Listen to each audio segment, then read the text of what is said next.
Hey, what's up? I'm Natasha Jung with Cold Tea Collective, and I'm sitting here with Yvonne Chapman, also known as Avatar Kyoshi, in the Netflix adaptation of Avatar: The Last Airbender. Yvonne, congratulations on the show. Oh my gosh, how are you feeling? Oh, thank you. No, it's been a great response so far. We came out on Thursday. It's now Monday, so it's been like 3.5 days, Yeah. and it's been an overwhelmingly positive feedback from the fans. So I'm just really happy for everybody. Well, I'm so really glad to happy for hear the that. team. Yeah. There's so much pressure in the creation of the show for something that has such a huge community and fan base behind it.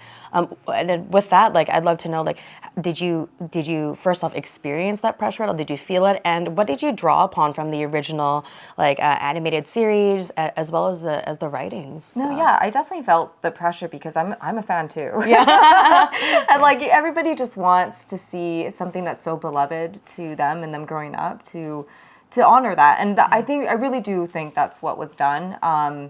Everyone on the show, from the second I stepped into like the first costume fitting to being on set to every process of talking with Albert, the showrunner, with Michael, the EP, like every single step of the process, all of them had such a passion for the original source material, and all of them really wanted to honor that to the best that they can, while keeping in mind the audience that grew up with it too. And there was a lot of pressure, but I think people are happy. So Yeah. it's been great. Yeah. No, it's absolutely seemed to be an overwhelming, response for support for your character, your casting, in your portrayal of Avatar Kyoshi. What are some of those values that Avatar Kyoshi has that also are reflected in your own life? Yeah, I think one of the biggest things I took away from the novel is that she really values her people above all else. Like, if you read the novels, which I highly suggest people do because they're fantastic, you really see her coming to bat for the people that she loves.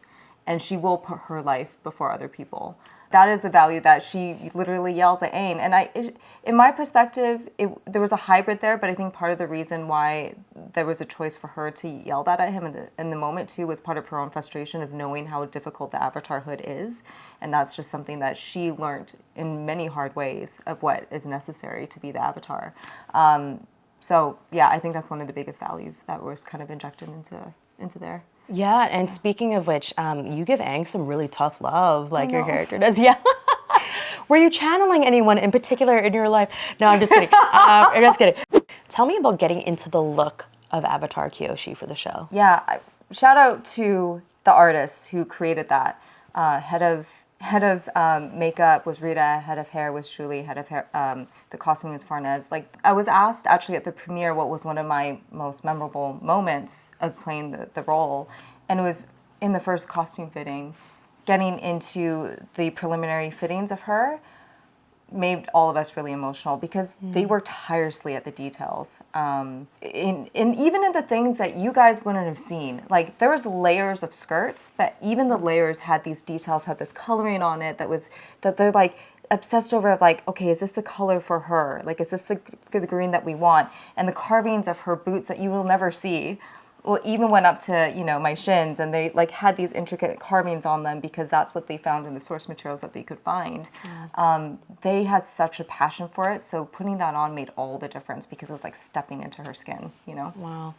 What was it like working with Gordon Cormier and your epic scene together? Gordon, he's Aang. Like, That's what I've heard. Yeah. There cannot have been a more perfect casting. And talk about someone who's so hardworking, so humble, so sweet, just so warm. Like, he is Aang. There was no ifs, ands, or buts about it. So it was wonderful working with him, and I'm so happy to see him thriving in this. It was an intense scene between you two, but I think I it don't did want to its yell job. at him. Yeah, I know. That was like that's really hard. I'm like, I've been on the receiving end, but I've also been on the giving end of that. And I'm like, Yeah. across the show, there are so many incredible actors. And of course, crew and creatives behind the scenes too. But what did it mean to you to be able to work on such a large production locally in Vancouver? I always love it when we get to see that in our home. And then I got to see so many friends who I know, who are Canadian, working on this production, who live in Vancouver. For them to have the opportunity to be on that set as well is massive, because they earned it. They're such hardworking individuals who are so good at what they do, whether it be stunts, crew, acting, across the board. To see them there and to share in that experience with them was the biggest win.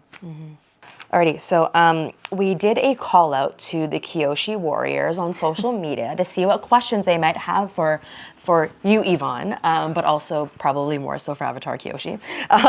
So first question I got here was, lots of fans want to see an Avatar Kyoshi series right now. If that were a possibility, what would you like to see? Oh, if that were a possibility, well, I would like to see the books. I mean, it's got to be The Rise and Shadow of Kyoshi. It's got to be those two novels. All of that. I want to see those interactions come to life and how she became who she was, because she's very different, as she was growing up and knowing and becoming the Avatar. Yeah, I would love to see that. I love to see that world of all the characters come alive. That'd be so cool. What is your favorite element? Ooh.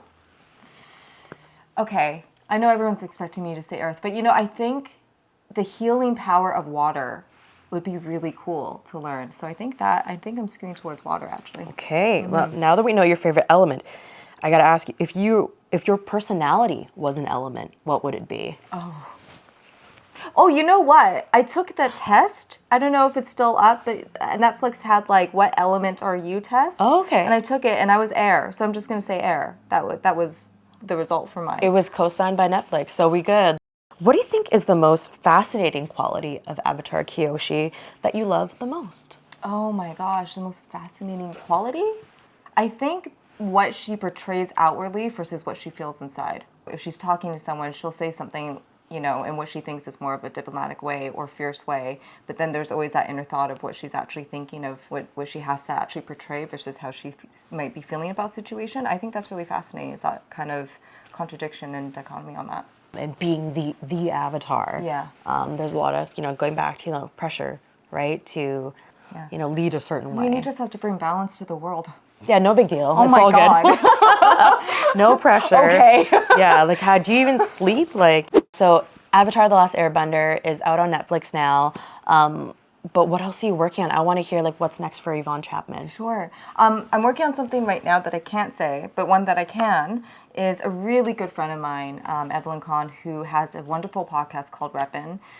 She's starting a docuseries called Reppin' on the Road based on that podcast. And her and I were filming a few segments of it in New York as a pilot, a means of hoping to share further down the line. And basically what it is her podcast is a representation of people of all walks of life. She really thinks that representation should showcase and highlight people who are doing things that are good for the world. And so we wanted to bring that into a docuseries, put it on film. So I'm hoping that we can do more of that, because it's really just a beautiful way of showing people who have done so much for their communities and for other people. So that's one thing that I'm working on. And others is just, continuing to write, hopefully directing a few projects soon coming up later in the year, and just creating with good friends. That's awesome. Yeah. Well, I mean, you're a multidisciplinary, creative and storyteller, right? But you also have a background in finance. So, looking back now and seeing where you are today, do you have a pearl of wisdom that you want to share with our audience? I didn't know that I was actually going to make this transition until I had a conversation with a cab driver. And I was telling him what I was thinking of doing. At that time, I'm like, I don't know if I want to leave my job and go to Vancouver and pursue this. And the one thing that he told me that for whatever reason, switched everything in my brain. Failure, don't think about, but success, you never know. And for me, that was such a salient thing, because I was like, I kept thinking about all the ways that it would go wrong, all the reasons why I shouldn't do it, and why I was kind of crazy for even trying. But again, him telling me that, and now years later thinking about that, when he said success, it's like, success you never know. And I'm rethinking about that, the redefinition of that too, of what that looks like. And thank God that this happened. I'm so grateful for everything. But if it didn't, I still would have felt like I would have won, because at least I tried. Yeah. I love it so much. Yeah. Well, thank you so much for your time, Yvonne. Congratulations on Avatar: The Last Airbender. Thank you so much for having me. It's such a pleasure actually again to talk to you. Yes, finally. We actually a staff writer on our team, Daniel Anderson from Seattle. In the last 3.5 days, he's watched the entire series 8 times. Impressive. Pardon me. He's also going to be writing this story on you, and so Daniel is MVP. yes, Dan, you hear that, Dan? You are MVP. There you go. Wow. In the Kyoshi graphic novels, Yeah. Kyoshi learns immortality from an earthbender Yes. character, okay? And Kyoshi also lives to be the oldest avatar and dies at the age of 230. That's impressive. And looking the way that she does, great. she looks amazing for her age. I need to know the skincare routine for that. But that being said, we're never actually given an explanation for her death. And fans actually have 2 different theories around this. That either she died in some kind of epic, fitting battle, or that, you know, she died peacefully. For you, like, what are your thoughts on these theories? Personally, just because I love her so much, I would hope it's the latter. I'd hope that she's just like, I'm okay to let go, and I'm just gonna peacefully let my life end and join the rest of wherever they are, the rest of the people that I love that have already passed. That's what my hope would personally be for her. But you're right, either way is pretty valid. So Yeah. I think, you know, maybe alternate universes, we could see the epic battle one day, and then maybe we can see like the peaceful passing, or maybe both. Maybe she passes right after a big epic battle. Hi, Culty Collective. I'm Yvonne Chapman. I play Avatar Kyoshi in Netflix's Avatar: The Last Airbender. Check out my interview at cultycollective.com.